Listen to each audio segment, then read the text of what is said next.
Good afternoon to all of you. Well, the title of the session is Bioenergy and Compressed Biogas. We have three experts who have probably spent their lifetime working on these issues. What I would like to do is, as an opening remark, I would like to just brief you on where we stand with regard to the bioenergy and with regard to the compressed biogas program at this point of time. And the three speakers, kind of tremendous experience that they have in this field can probably reflect on the kind of challenges that we have in addressing the kind of the objectives that have been set out for the nation and the kind of targets that we have to achieve. Now, coming back to the bioenergy program, as we all know that, in the earlier session before lunch, I was sitting here and people were talking about the kind of, the biofuels being used for the transport sector and also mention of the biofuel policy. The bioenergy program is quite an old program in this country, and we all know that, initially our energy was made from biofuels only, bioenergy only, essentially. And in the recent past, the first biofuel policy of Government of India was adopted in 2009. And again in 2018, we reviewed the whole program and then came up with a new policy. The first areas of the policy is looking into bioethanol for blending in petrol, biodiesel for blending in diesel, and also biogas program, and then also looking at biojet fuel and also some of the futuristic fuels which there have been some mention in different sessions on methanol and dimethyl ether, etc., those kind of fuels. Just taking 1 or 2 minutes on each of this session, each of this the fuel supply chain that we are talking about. Bioethanol, as we all know that we have been producing ethanol for quite a long time and started using ethanol for blending in petrol from 2002, 2003 onwards in this country. And in the 2009 policy, we had set out a target of blending about 20% of ethanol in petrol by 2017. And when we reviewed this program in 2014, we realized that the ethanol blending was only happening at 1.4% against the 20% target that we had. And there was no way we could have reached that. And that is when we had to relook into the policy and also the kind of approach that we had taken.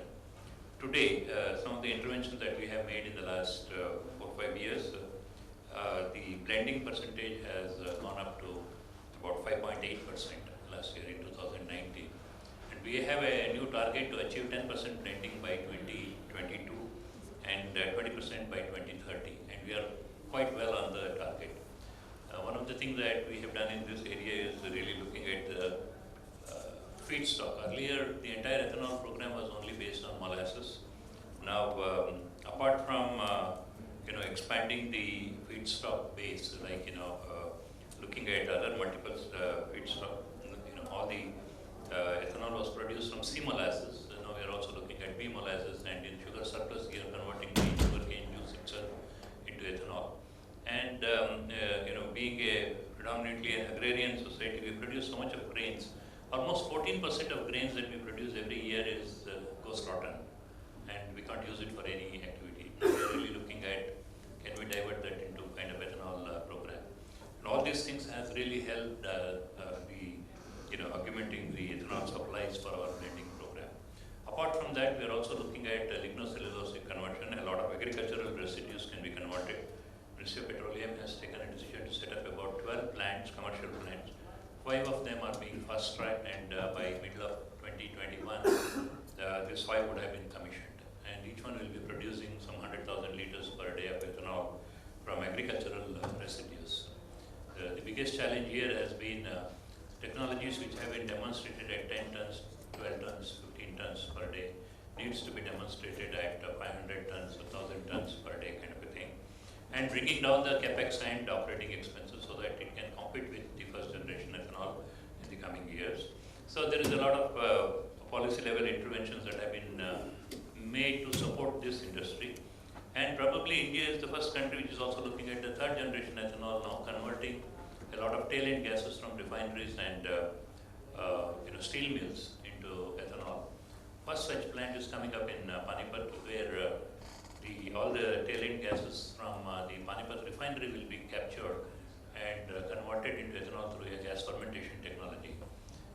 This is a company from US called Lanzatech, which has the technology, and Indian Oil Corporation has invested in that company. 10% of the company is owned by OCL today, and this will be the world's first plant producing ethanol from tail end gas from a refinery into ethanol.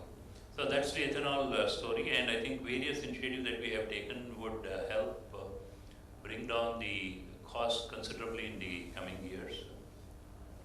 And in the biodiesel, the challenge is much bigger.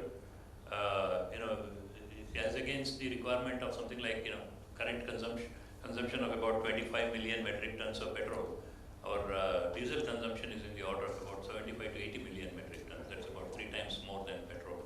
Which means for 5% blending, you require 3 times more biodiesel compared to the ethanol that is required for 5% or 10% blending. So the challenge is the feedstock. Most of it is being produced from the imported palm stearin. If you are talking about energy security for the country, apart from the environmental benefits the biofuels have, we got to make sure that not just the crude or other products that we are importing has to be reduced, but the feedstock that is required for the biofuel program also has to be produced locally. So it's quite a task looking at how we can make use of our wasteland to generate the kind of feedstock that is required for the biodiesel industry that is being looked into. But one low-hanging fruit there is the used cooking oil. We are one of the largest consumer of used cooking oil in the country, in the world. Something like 25 million metric tons of oil is being consumed by us, and we generate about 4 to 5 million metric tons of used cooking oil, which cannot be used for production of our food and things like that. Most of it is going back into the secondary food market, which is the health hazard. So we have come up with a new regulation in the country to stop the recycling of the used cooking oil. Instead, that used cooking oil will go for production of biodiesel. So we have identified 200 cities in the country where UCO collection is going to be done, and a lot of investment is going in creating the infrastructure to convert the UCO into biodiesel. Currently, our biodiesel consumption is only in the order of about 15 crore liters, and with the UCO program in place, I would believe that our availability of biodiesel will be in the order of about 200 crore liters in the next 2 years. But that would still be sufficient enough to only meet about 2 or 3% blending targets. So we have challenges which is being looked into in that area as to how we can produce more feedstock within the country. We've been working with Agricultural Ministry essentially to see how the tree-based oil seeds can be integrated with agriculture, and a lot of marginal lands can be used for growing various types of non-edible oil seeds for the biodiesel production.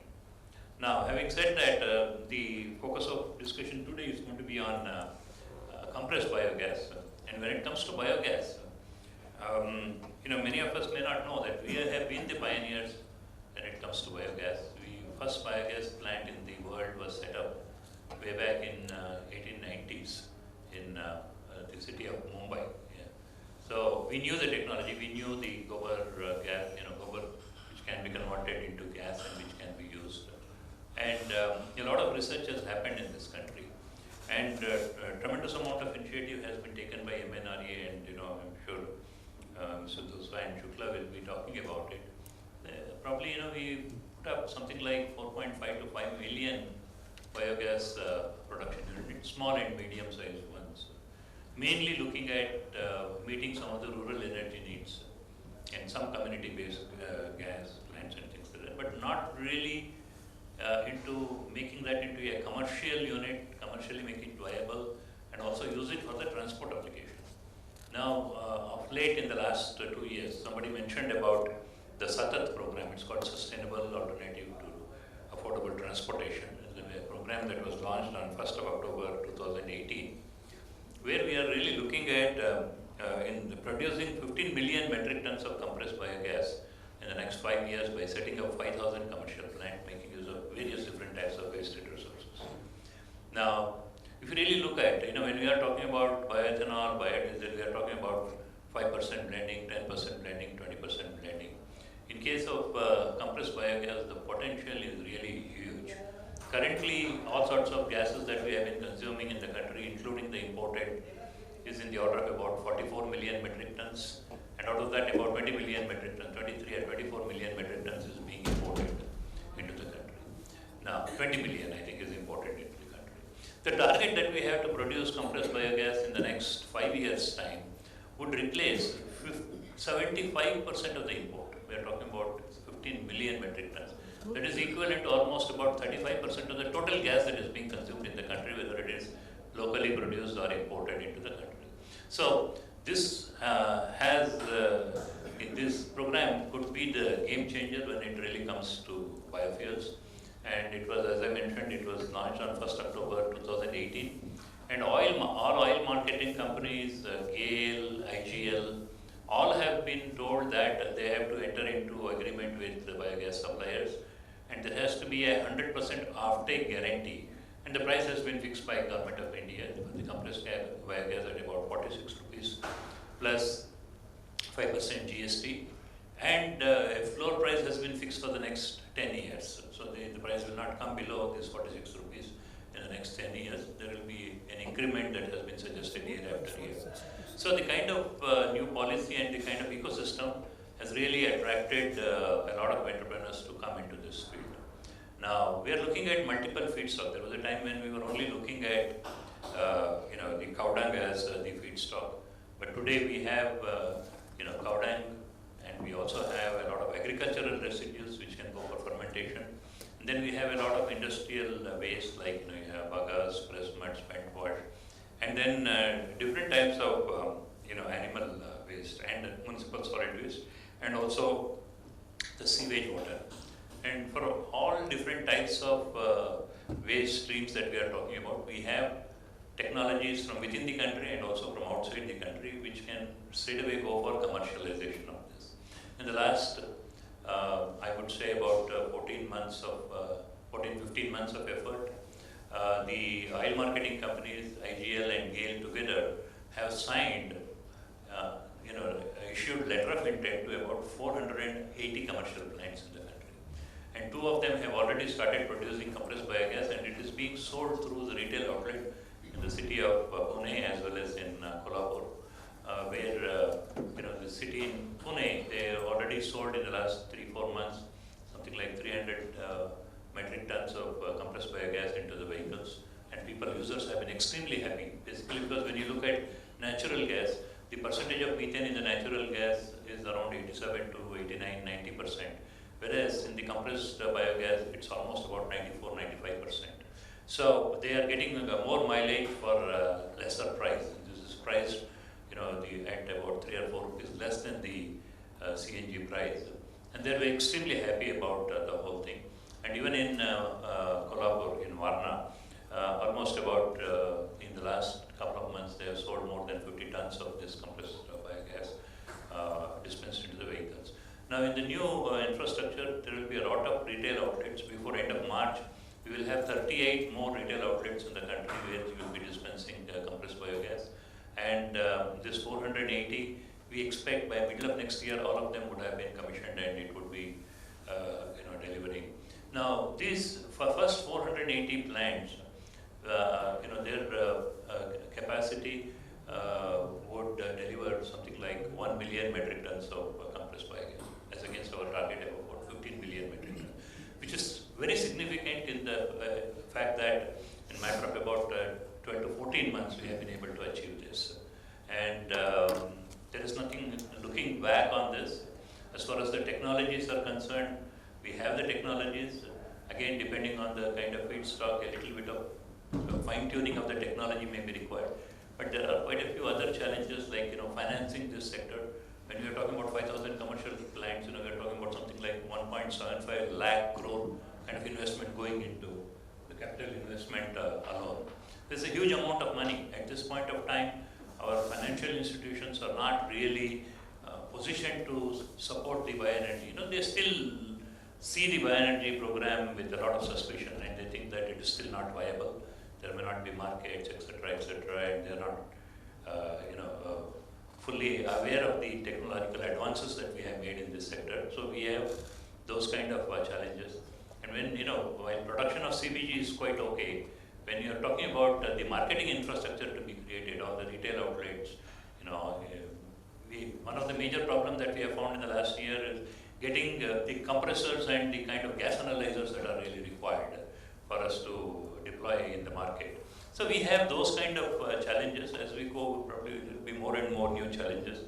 I'm pretty sure that at this point of time, with the kind of expertise that we have gained in this country in the last few decades, I would say that we are now ready to address this.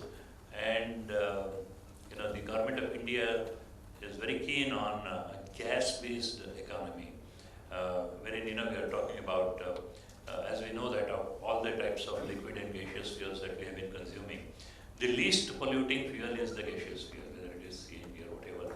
And bio-CNG is going to be much, much better than the LNG or CNG that we have been talking about.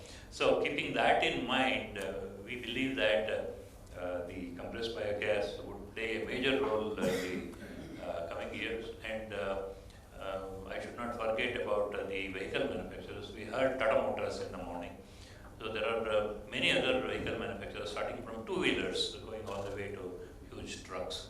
People are really looking at this program, and they would like to make sure that the population of gas-based vehicles increases in the market. So I would like to just leave it at that, and I still have a couple of points to make. Maybe at the end, after listening to these people, I would like to do that. So maybe we start from that end. We have the pioneer in this field,